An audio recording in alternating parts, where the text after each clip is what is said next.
Reporting for duty, sir. Ikasiguro iburgin eh. Opo. Bawal sisindikin ni boss. Malarikik ko na niyan. Huh? Ang pa lang mo. Pwede kayo yan. Pa mo. Ano ko maging swordsman nung kunan may ning katana ko na. Pabalay mo na eh. Swordsman? Yan ko po pala agent Burgi. Pagpayawsyo ko po. Kasi, ati ko pagawang importanteng bagay kaya ka. Lalo yun naman po migalitiro na ako kayong pamag-agent. Matadero na ako mo po ngayon eh. Apin, balo ko ito. May Kenny, may sabi ka pa. Anyang kapanahunan mo kasi kayong pamag-agent. Ababalitan ko, iking pinakamagaling. Lan mo rin eh. Deni rin example, karang mapilang-pilang warfare mi Kenny. Kuri ko sana iking tumalnan king organisasyon ngayon eh.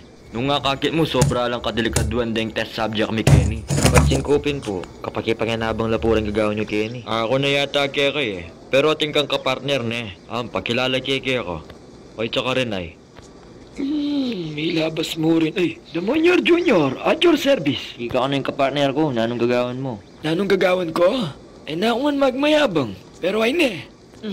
Flashlight? Basta-bastang flashlight ni. Iningausan kong solar flashlight. Gagamit baterya ni. Isto nga ting solo ya. Pero nung walang solo ya. Ali iya. O may man pala pakinabangan yan eh. Nangali. Padan niya solo. Yes, master. Ikit yo. Isto nga lang solo, aliya susulo. Pero na mo no solo me kay nga lumang flashlight. Buklat yun na yan. Paragi ako kapag ipakinabang yapin. Amo atin po, lawan niya ito.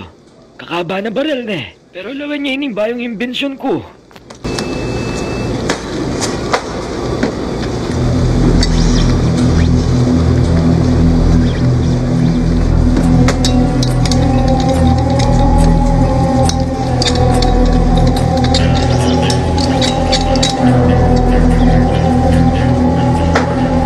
Iniingawsan kong retractable luklukan. Makanini niya gagamitan ni. Nung halimbawa, yung target mo, wapin itang tatalang makabang baril ito. Nung makabang oras mo na yung mamatsagan at may anikal na ka, pwede na kang lukluk. Tagda mo ka proseso na pamangikasan eh.